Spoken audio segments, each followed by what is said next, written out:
Fala pessoal, tudo bem? Eu tenho para vocês hoje aqui um vídeo muito especial, muito especial. O colega comentou que todo vídeo eu inicio da mesma maneira, dizendo que trata de um tema muito especial, mas nesse caso hoje aqui é mesmo. Vou falar sobre o Tribunal do Júri, o Júri Popular, o Tribunal do Povo. Um disclaimer aqui, tá? De início. O vídeo é um recurso de estudo introdutório, tá? Ele serve para chamar a atenção do estudante, do interessado no assunto. Aprofundamentos devem ser realizados em livros, em obras, tá? As obras não têm limitação de espaço, de tempo, de recursos, tá? Geralmente isso também acontece em séries, em filmes. Geralmente o livro que serviu de fonte para a série, para o filme, ele traz a história mais bem desenvolvida, tá bom? Isso aqui, por favor, isso aqui é um lineamento, uma pincelada, prolegômenos sobre o júri, tá? Uma primeira abordagem. Então, aquele que se interessar vai buscar mais informações em livros. Lá você pode se aprofundar a respeito. Tá? Isso aqui é para chamar a atenção, então, de todos. E aproveito para dizer justamente que eu falarei sobre diversos aspectos do júri. Tá? Então, é um vídeo que interessa a leigos, a iniciados no estudo do direito. Falarei sobre um pouquinho de filme do júri também, obras sobre o júri, uma origenzinha dele. E a principal parte vai versar sobre seu regramento no país, mas sempre em caráter extremamente introdutório. Mas essa diversidade de tópicos serve justamente para que todos possam ver o vídeo, porque tem gente que fala, não, isso aqui é muito chato, lei, eu quero saber como é que surgiu, quero saber onde que eu posso ler a respeito. Então, vou trazer um pouquinho de vários tópicos, tá bom? Sobre o júri, de modo que interesse a todos. Então, se o tópico que você está ouvindo não interessa, você aguarde um pouquinho que já vamos chegar a um tópico mais interessante. Tudo bem? Então, pessoal, origem do júri. Diversas obras apontam Roma Antiga, Grécia Antiga, como fontes, mananciais do júri, aquela configuração clássica que hoje delineia o instituto, de cidadãos julgando seus pares com a presidência de um juiz togado. Podemos verificar ali e ali nessas grandes construções históricas. Mas o evento que é apontado de forma harmônica entre todos os estudiosos dessa instituição é justamente a Magna Carta de 1215, que foi legada por João Sem Terra, John Lackland, aos barões da Inglaterra, ao clero. Tá? Ele se viu numa situação de perda de força, então foi obrigado a fazer esse acordo, esse congraçamento com essas figuras que compunham a elite, tá? da região, da Inglaterra, aí, se consolidando como nação. Então, houve a assinatura desse documento e até hoje ele está aí para a gente ver seu conteúdo na internet. Temos cópia desse documento e vocês verão lá que em diversos dispositivos é falado que o cidadão não será condenado, não perderá seus direitos e bens, enfim, sem ser julgado por seus pares. Em mais de um dispositivo vemos esse enunciado. Então aí temos, digamos, o germe do júri, da forma que o conhecemos atualmente. O que acontecia? O rei, ele condensava todo o poder do Estado. Ele era soberano absoluto. Então ele julgava, ele executava, ele legislava. Então houve um rompimento com esse absolutismo. O rei foi obrigado a ceder, João Sem Terra foi obrigado a ceder. Ele teve de ceder aos barões ingleses, ao clero, com quem já não tinha uma boa relação, e abriu mão desse seu poder, do poder de julgar, de forma que, então, o cidadão que fosse acusado de um crime seria julgado pelos próprios pares. Essa ideia de julgamento do cidadão pelos próprios pares, por aqueles que convivem, marca a ideia do júri que se desenvolveu e até hoje se verifica em diversas nações. Isso ocorreu no ano de 1215. Tá? Um outro evento histórico apontado é a Revolução Francesa, de fins do século XVIII, tá? Com a queda da Bastilha, com o guilhotinamento de Luís XVI, de Maria Antonieta, enfim, houve então um avanço na instituição do júri, até que essa instituição chegou ao Brasil, tá? Na antivéspera da independência, através de um decreto de Dom Pedro I, em 1822, houve a instituição do júri no país, tá? Rompendo com o regramento das ordenações, das então ordenações filipinas que regiam o direito pátrio. Pessoal, e é claro que o júri ele adota uma configuração consentânea à visão que o povo tem do julgamento do cidadão por seus pares. Tá? Ele não é o mesmo em todos os países que o adotam. Na Inglaterra, por exemplo, ele é formado por 12 jurados. Nos Estados Unidos, o júri é considerado um privilégio do acusado, de forma que ele pode abrir mão de ser julgado pelo júri, ser julgado diretamente, portanto, por um juiz togado, fazer um acordo com a acusação através do plea bargain, instituto a que já me referi no vídeo do fim da comarca pequena, mas enfim, tá? É bem diferente lá. Mas o traço distintivo do júri é uma decisão pelos juízes leigos. O juiz togado ele preside o ato, ele se prende à questão mais técnica, a questão do direito, mas julgamento de fato realmente compete aos juízes leigos.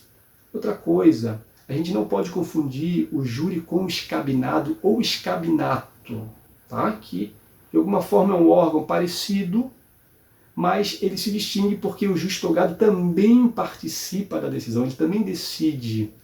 É um órgão colegiado misto, formado por juízes togados, juízes leigos, tá bom? Nesse caso, o juiz togado também tem direito a voto, escabinado ou escabinato. E outra coisa, olha só, ele é adotado em países em que predomina o direito escrito, tá? A gente chama esse sistema de civil law, ele se opõe ao common law, tá? Civil law, predomínio do direito escrito, common law, predomínio dos precedentes, da jurisprudência. E o Brasil é um país considerado de matiz do civil law, mas que adota o júri do sistema do common law, do sistema anglo-saxão da Inglaterra e dos Estados Unidos. Tá? Países que, como o Brasil, trazem um sistema jurídico civil law, do direito escrito, adotam o escabinado. Tá? Alemanha, França, Bélgica. Curiosidade, então, o Brasil, apesar de ser um sistema jurídico civil law, ele adota o modelo do júri do sistema do common law da Inglaterra, dos Estados Unidos da América. Não podemos confundir o júri do escabinado ou escabinato. É muito importante isso aí. Pessoal, agora vamos fazer um passeio sobre o regramento do júri no Brasil. Tá bom? Sua organização, composição, funcionamento, como ocorre, como começa, como termina. Tá? Lembrando que, conforme o disclaimer que fiz ao início do vídeo, isso aqui é uma pincelada, tá bom? Uma forma de atrair sua atenção para que você se aprofunde na leitura da lei, na leitura da Constituição, em obras a respeito, tá? Para você sair daqui sabendo assim, então o júri ele ocorre assim. Então, primeira coisa que a gente tem que saber sobre o júri no Brasil, ele está positivado no artigo 5º, inciso 38 da Constituição como uma garantia. Tá? O Constituinte enuncia que a instituição do júri é reconhecida com a organização que a lei lhe der. E traça, então, 4 princípios, 4 direcionamentos reitores do júri a serem observados pela legislação infraconstitucional. Tá? O júri é uma garantia, portanto, como garantia individual, não pode ser objeto de emenda constitucional tendente a aboli-la. Artigo 60, parágrafo 4º, inciso 4 da Constituição. É uma cláusula pétrea. Então, o júri, no Brasil, deixa de funcionar, deixa de existir, deixa de ter seu lugar no arcabouço jurídico apenas com uma nova Constituição. Tá? Na atual, é uma cláusula pétrea. Não pode ser abolido. Quais são os 4 princípios que o inciso 38 do artigo 5º da Constituição traça para o júri? ele fala em plenitude de defesa, soberania dos vereditos, sigilo das votações e competência para o julgamento dos crimes dolosos contra a vida. Senhores, quais são os crimes dolosos contra a vida? Quais são os crimes contra a vida? A gente, de plano, fala do homicídio. E, realmente, 99% dos casos julgados pelo júri são de homicídio. Homicídio simples, qualificado, privilegiado. O culposo não é julgado pelo júri. Tá? A Constituição, ela especifica que apenas os crimes dolosos contra a vida, apenas crimes praticados de forma intencional, digamos assim, tá? Em palavras pobres. Então, além do homicídio, quais crimes são julgados pelo júri? Quais são os crimes contra a vida positivados na legislação brasileira? A gente confere, portanto, os artigos 121 e seguintes do Código Penal. Temos homicídio, já referido. Temos a instigação, o induzimento, o auxílio ao suicídio, artigo 122 do Código Penal. Temos o infanticídio, artigo 123 do Código Penal.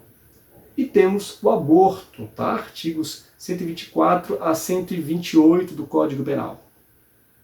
Mas, muito raro, tá? Vemos júris sobre esses crimes. Há um predomínio quase que completo de homicídio. Tá bom? Agora uma pergunta. O genocídio, senhores, ele é julgado pelo júri? Segundo o Supremo Tribunal Federal, quando o genocídio é praticado através de homicídio, por exemplo, através de um crime doloso contra a vida, ele será julgado também pelo júri. Agora vamos para a legislação infraconstitucional. Tá? Código de Processo Penal. Uma questão muito importante que o Código de Processo Penal traz e que na prática tem ampla aplicação é a prevalência da competência do júri como regra. Tá bom? Então, houve um crime contra a vida, crime doloso contra a vida, praticado juntamente a um crime não doloso contra a vida. Quem vai julgar todos eles é o júri. Tá bom? Houve um roubo com um homicídio, o júri ele atrai a competência para todos os crimes. Tá? Falando em roubo, falando em crime patrimonial, o latrocínio não é da competência do tribunal do júri, envolvendo aí a morte causada para obtenção de um êxito patrimonial, um locupletamento ilícito, tá? Como se trata de um crime considerado eminentemente patrimonial, o latrocínio não é julgado, não é da competência do tribunal do júri, segundo o entendimento clássico já, tá? Tá até simulado, inclusive. Então, primeira coisa que a gente tem que saber, aí já descendo para a legislação infraconstitucional, é que o júri, ele prevalece sua competência sobre a de outro juízo, ocorrendo crime doloso contra a vida e um crime de outro tipo, todos eles serão julgados, claro, desde que praticados em uma situação de conexão de continência, serão julgados pelo tribunal do júri. Então, não é incomum vermos homicídio julgado com tráfico de drogas, com roubo, com estupro. Bem, o júri ele é disciplinado pelos artigos 406 e seguintes do Código de Processo Penal. Tá? Artigos esses que sofreram uma reforma no ano de 2008, uma reforma substancial, tá? Que mudou quase completamente esse rito especial. O júri é considerado um procedimento especial. Okay? Em 2008, teve sua última grande reforma. Artigos 406 e seguintes do Código de Processo Penal. Primeira coisa que eu recomendo a você é que leia. Tá? Leia esses artigos. Você acessa fácil isso aí. Tá? Vai no Google Planalto, digita lá Planalto, CPP, entra e lê os artigos 406 do CPP. É uma delícia essa leitura. Então você vai ter uma noção razoável sobre o júri, lendo esses artigos. Pelo menos as primeiras impressões, as primeiras dúvidas você tira dessa leitura. Então a primeira coisa que você deve fazer é ler os artigos 406 e seguintes, tá? Do Código de Processo Penal. Lá está a disciplina do júri. praticamente está toda ali. Então, a primeira coisa que eu queria trazer para vocês sobre a disciplina do júri. Quem pode ser jurado? Segundo o artigo 436 do CPP, o jurado é o cidadão de 18 anos, mais de 18 anos, e de notória idoneidade. Olha só os requisitos. Para votar temos 16 anos, para o júri temos 18 anos. Tá? Muitas pessoas apontam que, sobretudo atualmente, essa idade ela ainda traz muita imaturidade. Mas na lei temos 18 anos para que alguém possa ser jurado e alguém que possua notória idoneidade. Idoneidade significa capacidade, uma postura digna, uma postura útil para a tessitura social, digamos assim. No artigo seguinte, no artigo 437, nós temos a lista de isentos ao serviço do júri. Tá? Maiores de 70 anos que requeiram a dispensa, militares em exercício, juízes, promotores. Lá no artigo 437 nós temos a lista de isentos ao serviço do júri. Então, se for convocado, você primeiro confere essa lista para verificar se encontra em uma hipótese de isenção do serviço do júri. Outra coisa, agora já nos artigos 438 e 439, tá? A efetiva atuação como jurado é um atestado de idoneidade moral. Ele traz preferência em licitação em concurso público, olha só. Pode ser um diferencial relevante para a sua prova, para a sua classificação em um certame público. Senhores, e qual a composição do tribunal do júri? O tribunal do júri é composto por um juiz togado e 25 juízes leigos, tá? Dos quais 7 atuam em conselho de sentença em cada sessão. Então, no plenário, na data do julgamento, nós temos, julgando o cidadão, o acusado, 7 jurados e o juiz togado presidindo o ato, tratando das questões de direito, os jurados sobre as questões de fato, ok? Há entendimentos no sentido de que os jurados também tratam de questões de direito, tá? Sob a tutela do juiz, mas nesse dia nós temos 7 jurados julgando o cidadão, o juiz presidindo o ato, o juiz togado. Pessoal, e há um debate, inclusive, sobre a quantidade de fases do rito do júri. São 2 fases? São 3 fases? Tá? A gente tem uma primeira fase, que começa com o recebimento da denúncia e vai até a pronúncia, tá? Quando o juiz togado ele entende que realmente o caso calha a competência do júri, é da competência do júri. Essa primeira fase é chamada de formação da culpa, ou sumário da culpa. Tá? A gente teria uma segunda fase intermediária, que seria da preparação do processo para o julgamento, e então a terceira fase seria a do julgamento em plenário, do júri propriamente dito. Tá? Mas, para quem não vê essa fase de preparação como um momento distinto, então teríamos 2 fases. Então, guarde essa informação. Para alguns doutrinadores, temos 2 fases do júri. Para outros doutrinadores, temos 3 fases, porque ele considera que a preparação do processo para julgamento se trata de uma fase própria. Para quem considera que temos apenas 2 fases, nós temos a fase da formação da culpa e a fase do plenário do júri. Pessoal, então, pronunciado o réu, preparado o processo para julgamento, no plenário do júri, formado o conselho de sentença, como é que inicia a apuração do caso? Como é que inicia a atividade do júri? De forma parecida com o juízo ordinário, o juízo comum. A gente começa ouvindo a vítima, se possível, claro. Se ela estiver morta, a gente não ouve a vítima. Mas, oitiva da vítima, depois passamos às testemunhas da acusação e em seguida da defesa, interrogatório do réu, sendo que os jurados podem fazer perguntas, ok, através do juiz, às testemunhas, à vítima, ao réu. Isso está nos artigos 473 e seguintes do Código de Processo Penal. Após a instrução do caso, após a produção de provas, a gente chega então à fase dos debates. A fase em que o tribunal do júri pega fogo. Tá? Primeiro fala a acusação durante 1h30, faz a acusação, o Ministério Público, se tiver a assistente de acusação fala na sequência, e depois vem a defesa. Tá? O tempo da acusação, o tempo da defesa é de 1h30.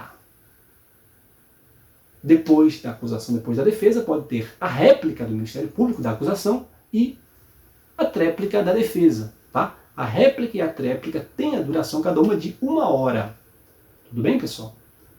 Se houver mais de um acusador, mais de um defensor, esses tempos devem ser combinados entre os participantes de cada polo. Tudo bem? Então, havendo Ministério Público, havendo assistente de acusação, essa 1 hora e meia da primeira fase do debate deve ser dividida entre eles, devem combinar como farão essa divisão, como cada um utilizará o tempo. Tá? 1 hora o Ministério Público, meia hora o assistente de acusação, por exemplo. Tá? A critério dos participantes de cada polo da relação processual, digamos assim. Após os debates, senhores, chegamos à fase do questionário, onde os jurados irão votar sim ou não para perguntas que determinarão a sorte desse acusado. Tá? A lei lista qual a ordem de perguntas. Primeiramente, haverá questionamentos sobre a materialidade do delito. Ocorreu esse crime? Na sequência haverá perguntas sobre a autoria desse crime, se o acusado é o autor desse crime, até que a terceira pergunta é: deve o acusado ser absolvido? Havendo resposta de não para qualquer dos primeiros 2 quesitos, se a materialidade, se o acusado é o autor do crime, ele é absolvido. Tá? Havendo resposta sim para o terceiro quesito, ele é absolvido também. Mas se os jurados entendem que houve materialidade, que o acusado é o autor do crime e não tem por bem absolvê-lo, então há uma continuação desses quesitos e passamos para quesitos que digam a respeito de causas de diminuição da pena e, por fim, causas que aumentam, causas que qualificam o crime, que aumentam a pena ou qualificam o crime. Por fim, senhores, o artigo 493 do CPP estipula que a sentença que espelha a decisão dos jurados deve ser lida em plenário. Há uma diferença em relação ao rito comum, tá? Em que nem sempre a sentença poderá ser proferida em audiência, ao final da sessão, ao final do ato solene da audiência. No júri, não. No júri deve haver uma sentença, ao final deve haver uma sentença ali no plenário, que deverá ser lida com a absolvição ou condenação do acusado. Pessoal, agora eu vou trazer uma questão muito interessante, tá? Uma questão que não pode deixar de ser tratada em qualquer debate sobre o júri. É justamente defesa e repúdio ao júri. Tá? Há no Brasil, há ao redor do mundo, partidários ferrenhos do júri, de sua manutenção, e há quem veja no júri simplesmente uma instituição ultrapassada. Tá bom? Vou apresentar aqui, claro, uma síntese dos argumentos de cada lado. Aqueles que são contrários à permanência do júri, à sua subsistência. A alegação é de que é uma instituição ultrapassada, uma instituição que não conserva a contextura em que ela teve lugar, ok? Lembrando que o júri surgiu, na configuração que o temos atualmente, diante de uma cessão de direitos, digamos assim, do então absolutismo monárquico. Tá? O rei ele reunia todo o poder, inclusive de julgar, e ele passou então para os cidadãos. Só que hoje a gente não tem reinado, a gente não tem um rei, a gente não tem um soberano, a gente tem uma instituição independente que é o Poder Judiciário, uma instituição formada por juízes, por membros, por técnicos. Tá? Não haveria necessidade de termos o júri para julgar os cidadãos. Já temos juízes togados, pessoas que passaram no concurso, pessoas com qualificação para julgar aquele que é acusado de um crime. Tá? A gente não está mais evitando um abuso monárquico. Desapareceu completamente esse contexto, tá? Para justificar a existência de um júri. Alega-se que o júri é demorado, que é um rito solene, que é um rito demorado, portanto, um rito caro. Fala-se, claro, que os leigos não têm condição de julgar um cidadão em casos cada vez mais complexos. Tá? Muitas vezes o juiz demora horas, dias, meses para julgar o caso e o jurado vai, numa tarde ali, decidir o destino daquela pessoa, o resto da sua vida útil. muitas vezes, diante de uma condenação, dizem que os jurados são mais suscetíveis à pressão. E, além disso, os jurados votam sim e não, eles julgam sem motivação, o que aparentemente confronta o artigo 93, inciso 9 da Constituição, que exige fundamentação de todas as decisões judiciais. Muito embora esse dispositivo conviva com o artigo 5º, inciso 38 da Constituição, que fala da instituição do júri, mas realmente causa espécie que juízes togados devam, claro, para legitimar sua decisão, fundamentá-la, e os juízes leigos, não versados no direito, decidam o caso com sim ou não, sem necessidade de fundamentação, em virtude ou com base em sua íntima convicção. Quer condenar porque quer condenar, quer absolver porque quer absolver, não interessa o motivo. Esse motivo não é perquirido, olha só. Parece um pouco demais, alegam os detratores do júri. Já os defensores do júri alegam que é uma instituição mais humana, tá? Uma instituição menos elitista. Alegam que há uma distância, um abismo entre o juiz e o acusado, aquela pessoa que geralmente é levada às barras da justiça. Então, o júri seria um julgamento menos elitista, um julgamento mais justo, porque o cidadão seria julgado por aquele que é mais próximo dele, que conhece melhor a sua realidade. Tá? Também se aponta aqui como se trata de uma instituição, de um rito com mais fases, de um rito mais solene, há mais espaço para a defesa. Fala-se também que o júri é um julgamento menos técnico, portanto, mais humanizado. Tá? Lembrando que o júri é uma cláusula pétrea, tá? Artigo 5º, inciso 38, artigo 60, parágrafo 4º, inciso 4, é da abolição de garantia individual. E o júri está consagrado como uma garantia. Então, há esse debate. Eu queria saber, senhores, vocês são contra ou a favor da instituição do júri? Então, comentem. Vocês acham que o júri deve permanecer, deve ser abolido? Se é razoável que a pessoa seja julgada por leigos, pessoas sem conhecimento técnico, ou se isso reflete uma justiça mais humanizada? Se é uma forma de se alcançar uma solução justa em casos que não teriam essa solução, fossem julgados por um juiz de carreira, um juiz togado? Pessoal, vou trazer para vocês aqui, tá, a indicação de alguns casos que marcaram a história do júri no Brasil, tá bom? Sobretudo em um passado mais recente. O primeiro caso que eu faço referência é o caso de Euclides da Cunha, conhecido como a Tragédia da Piedade.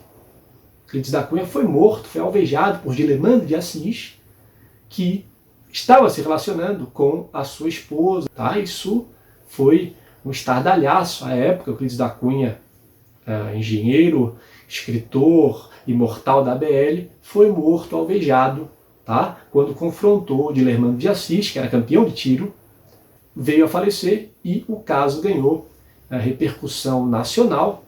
A imprensa ficou ao lado do escritor, mas Dilermando de Assis, defendido pelo grande Evaristo de Moraes, foi absolvido no júri. Tá? No júri, no recurso, no novo júri foi absolvido. Anos depois, ele matou o filho de Euclides da Cunha, também foi absolvido, todas as instâncias. Tá bom? Caso emblemático e que marcou o país, teve até novela da Globo a respeito. Tá? Esse episódio é conhecido como a Tragédia da Piedade. Marcou o país, tá? Por vários motivos. Quem defendeu Dilermando de Assis foi o grande Evaristo de Moraes, sobre o qual falaremos mais adiante. Tivemos o caso dos irmãos Naves, que ocorreu lá pela década de 30. Tá? Dois irmãos foram injustamente acusados de assassinato de uma pessoa que anos depois retornou à cidade, estava viva. E então houve a detecção de uma série de ilegalidades para que houvesse a condenação desses dois. Esse caso foi contado com minúcias em um livro escrito pelo Dr. João Alamy, tá? Grande defensor dos irmãos Naves, vale a leitura. Tá bom? É um caso simplesmente tão triste quanto espetacular. Caso dos irmãos Naves, considerado a maior tragédia, a maior injustiça do poder judiciário do país. Tivemos também o caso Aida Cury, em que uma jovem de uma família tradicional foi atirada de um prédio por figuras, digamos, da juventude transviada da época, guardadas as devidas proporções da época, tá? Também um caso que causou um rebuliço. O irmão da Aida escreveu um livro muito interessante a respeito, em que ele, inclusive, traz uma carta muito tocante da mãe da Aida, que teria perdoado os supostos responsáveis pelo ato, tá bom? Também foi um outro caso que dominou a atenção do Brasil durante um determinado período. Tá? O caso da década de 50, o caso Aida Cury, pesquisem por ele. E, mais recentemente, a gente não pode deixar de citar o caso da Daniela Pérez, tá? Que no início da década de 90 foi morta por duas figuras que cumpriram pena, hoje se encontram soltas. Tá? O caso ele chamou muita atenção por envolver uma pessoa famosa, filha de uma pessoa famosa, também muito influente, com a atuação da maior emissora do país, e também foi responsável pela mudança da lei dos crimes hediondos. Houve essa mudança na legislação, que todavia não atingiu esse caso, porque a lei penal de direito material, a lei que retroage, a lei que prejudica o réu, ela não pode retroagir. Tá? Então, esse caso trouxe muitas questões interessantes, tá? Para o direito penal do país, para a instituição do júri. Mais recentemente ainda, o caso da Suzane von Richthofen, que matou os pais, aliada ao namorado. Também é outro caso que volta e meia aparece na mídia. É sempre destacada a questão da Suzane fazer saídas em datas comemorativas, tal. Caso muito interessante, caso ganhou inclusive 2 filmes da Netflix recentemente. E por fim, o caso da Isabella Nardoni, de 2008, se eu não me engano. Eu lembro que eu estava no fim da faculdade e não se falava em outra coisa, tá? O pai e a madrasta da Isabella, a criança, foram condenados, ok, pelo assassinato da criança em uma situação muito estranha, em uma situação chocante, ok, de agressão, de atentado contra a vida de uma criança. Então eu trago para vocês esses 6 casos, para vocês pesquisarem mais e entenderem como o júri é capaz de galvanizar os sentimentos do país, de como ele consegue despertar debate do público sobre casos de homicídio, casos de crimes dolosos contra a vida. Todos esses casos despertaram acalorados debates, inclusive sobre a própria existência da instituição do júri. Então pesquise sobre esses casos, há muitos outros, mas esses casos marcaram, pelo menos da minha memória, a história do júri no Brasil.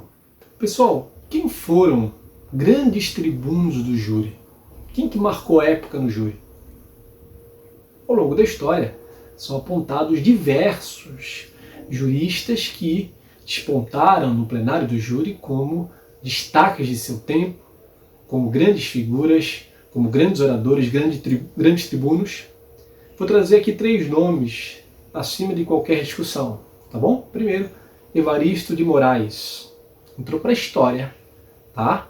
Como o advogado de Dilermano de Assis, no caso de Euclides da Cunha, absolveu Dilermano, o júri, muito em razão do brilhantismo do grande Evaristo de Moraes. Uma curiosidade é que Evaristo de Moraes, ele foi durante boa parte de sua vida, durante a maior parte de sua atuação profissional, o Rábula. Tá? O Rábula, para quem não sabe, é aquela figura que atuava nos foros sem a formação jurídica. Ele acabou se bacharelando em Direito muitos anos depois, já na casa dos 40 anos, chegando aos 50 anos. Tá? Grande Evaristo de Moraes marcou a época no júri, tá? No início do século passado. Seu filho também foi um grande advogado, Evaristo de Moraes Filho. Antônio Evaristo de Moraes Filho. O outro tribuno é Evandro Lins e Silva, tá? Considerado o arquétipo do advogado do júri. No falar, no se portar, no atuar. Ele entrou para a história diante das atuações memoráveis nas décadas de 40 em diante, tá? Quando ainda havia aquele resquício pré-codificação de 40, pré-reforma de 40, em que se conseguia muita absolvição baseada na tese da legítima defesa da honra, hoje atualmente combatida, rechaçada, não mais admitida. Mas ele entrou para a história por ser o defensor dos grandes passionais, dos grandes casos passionais do país. Tá? Com destaque para o caso de Doca Street, O ministro Evandro Lins e Silva foi ministro do STF, foi procurador-geral da República, foi advogado. Então ele andou pelos 3 canais, digamos assim, da administração da justiça, na defesa, na acusação e na decisão. Foi imortal da Academia Brasileira de Letras e faleceu aos 90 anos em um acidente, ainda lúcido. Então, Evandro Lins e Silva foi, sem dúvida, um outro grande tribuno, considerado o maior advogado da história do Brasil. Também podemos apontar Dante Delmanto, tá? O primeiro da família dos Delmanto, que até hoje se destaca no cenário nacional como grandes advogados. Mas Dante Delmanto foi o que iniciou a história dessa família, foi quem passou pelo Tribunal do Júri com absoluto brilho. Fala-se até hoje nos embates memoráveis de Dante Delmanto com Roberto Lira, promotor de justiça, um dos autores do Código Penal até hoje vigente, sociólogo, jurista afamado internacionalmente, Roberto Lira, que poderia também ser citado como um grande tribuno, mas o enfoque aqui é mais da defesa, que realmente no júri acaba assumindo um papel de protagonismo, tá? Evandro Lins e Silva, Evaristo de Moraes, Dante Delmanto. Tá? Só uma coisa que eu me recordei agora. Evaristo de Moraes foi o advogado a quem Rui Barbosa dirigiu a famosa carta sobre os advogados, chamada Dever dos Advogados. Uma coisa que pode ser apontada sobre esses tribunos é que não escreveram, apesar de seu brilhantismo, apesar de seu conhecimento, apesar de sua larga experiência, não escreveram obras dogmáticas de direito criminal. Chama atenção isso aí. Nenhum deles escreveu um curso, manual, instituições, um tratado de direito criminal. Eles eram pessoas da prática, pessoas do foro, da lida, do dia a dia. Isso decorre muito em razão de sua atuação no júri, com destaque para a tese da legítima defesa da honra, que não guarda um acento técnico tão grande. Então, não poderiam mesmo escrever obras técnicas sem enfrentar uma questão que estava ali no seu dia a dia, atuando de forma favorável às suas teses. Tá? Então, não escreveram, não deixaram obras dogmáticas, digamos assim, sobre direito criminal. Evandro Lins e Silva escreveu muitas obras, Solão dos Passos Perdidos, A Defesa Tem a Palavra. Evaristo de Moraes escreveu Reminiscências de um Rábula Criminalista, falou sobre a própria prisão, tá? Mas obras de direito penal, não. Pessoal, obras sobre o júri, tá? Obras técnicas para estudos, para concursos, para prática, obras sobre casos do júri, para deleite, para conhecer sobre as emoções do palco do júri. Bom, obras técnicas. Atualmente temos Guilherme Nucci, Paulo Rangel e Edilson Bonfim como autores das mais aclamadas obras técnicas sobre o júri do país, tá bom? Obras para concursos, obras para prática. Guilherme Nucci, Paulo Rangel e Edilson Bonfim possuem as obras, em minha opinião, mais famosas e autorizadas para ensinar você o que você precisa saber para estudar o júri, para passar em concurso, para atuar na prática. Tá bom? Guilherme Nucci, Paulo Rangel e Edilson Bonfim. Há muitas obras no mercado, há obras muito boas a respeito, mas eu destaco essas 3 porque são obras tradicionais e sempre consultadas, inclusive pelos examinadores dos concursos. Temos também obras mais clássicas, tá bom? Temos a obra de Firmino Whittaker, na década de 30, temos a obra de Frederico Marques, também muito antiga, da década de 50. Essas obras estão bem desatualizadas, né, mas têm, claro, um alto valor doutrinário, sobretudo na parte que fazem referência à história do júri, a seus elementos. Pessoal, e antes dessas obras a que me referi inicialmente, de Nucci, Rangel e Bonfim, a gente tinha a obra de Adriano Marri e Rui Stocco, Teoria e Prática do Júri, e a obra de Hermínio Marques Ponto, mas elas estão bem desatualizadas, tá? Essas primeiras obras a que me referi estão completamente atualizadas com a reforma de 2008 para frente, mas essas outras obras também marcaram a época, tá? Adriano Marri, Rui Stocco, Hermínio Marques Porto têm até hoje grandes obras sobre o júri e que valem a leitura, tá bom? Mas não estão atualizadas. Agora, obras sobre casos do júri, obras para você ler, se imaginar que está lá no plenário do júri, assistindo a um debate, ao interrogatório. Eu cito Casos Criminais Célebres, de René Ariel Dott. Eu cito os volumes Delito e Delinquente e Paulo José da Costa Júnior, volumes 1 e 2. Tá? Ele reuniu ensaios que escrevia para a Folha de São Paulo em 2 volumes. São obras da década de 70, 80, comecinho de 80, final de 70. Paulo José da Costa Júnior, em brochura, 2 volumes, muito interessante, conta casos pitorescos, inclusive sobre o júri. Tá? Obras deliciosas para você ler. Tá? Delito e Delinquente, volumes 1 e 2, de Paulo José da Costa Júnior. Já indiquei Casos Criminais Célebres, de René Ariel Dott. Também indico Defesas que Fiz no Júri, de Dante Delmanto. Tá? Ele narra casos em que ele atuou no júri. Casos muito bem narrados, casos assim deliciosos para a gente imaginar como é que era o júri nessa chamada época de ouro. Pessoal, por fim, eu indico aqui 3 filmes, tá? Que estão ligados à temática do júri. Tá? São filmes dos Estados Unidos, então faço aqui a ressalva, já anunciada ao início desse vídeo, de que lá o júri tem uma configuração diferenciada, mas o que importa aqui é a questão do papel do advogado, da acusação da tribuna, os debates em plenário, tá bom? A questão do convencimento dos jurados, reviravoltas, que são marcas do júri em todo o mundo. Tá bom? Primeiro filme, As Duas Faces de um Crime, um filmaço. Tá? Edward Norton, talvez seu primeiro papel de destaque, filmaço. Tá? Muitas reviravoltas. Ele se passa boa parte do tempo em plenário, mostra os bastidores da construção de uma defesa. O segundo filme que eu indico é 12 Homens e uma Sentença. Tá? Esse filme é da década de 50, ele teve uma refilmagem na década de 90 com Jack Lemmon, mas as 2 versões são muito boas. Tá? Fugiu a regra de que a refilmagem nunca faz jus à original, mas não, nesse caso as 2 versões são muito boas, e o curioso é que o filme se passa todo num gabinete, numa sala de reunião ali dos jurados. Tá? Para vocês verem como que importa o roteiro e o argumento. Não tem efeito especial, não tem muita cena de ação. É ali, no gogó, na saliva, no cuspe, que o filme se desenvolve, e é um filmaço, com muitas reviravoltas também. Mais um filme envolvendo a temática do júri. Por fim, eu indico uma comédia, né? O Mentiroso, de Jim Carrey. Filme de 96, 97. O filme é muito engraçado, o filme é muito bom. Tá? Ele mostra a questão do convencimento dos jurados. O filme trata de um advogado que, em razão de um feitiço lançado a partir de um pedido do seu filho, não pode mentir durante determinado período, e nesse meio tempo ele tem que defender uma cliente que não conta com a razão na causa. É um filme muito engraçado e ele se desenvolve no júri. Tá? O destaque é justamente a gente ver a tentativa de convencer os jurados de como a retórica do advogado é importante nesse momento. Tá bom? É um caso que envolve uma questão de família julgada pelo júri. Tá?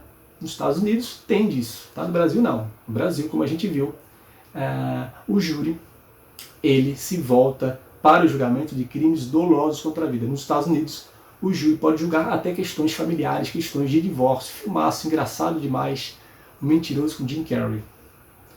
Então, pessoal, assim eu me despeço, tá?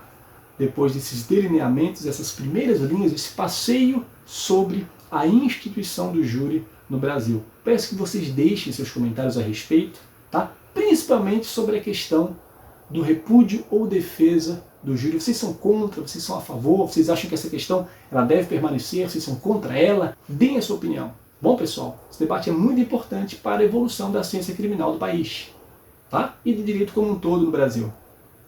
Então, peço que se inscrevam no canal também, ativem o sininho para receberem notificações dos próximos vídeos, dê um like e até a próxima.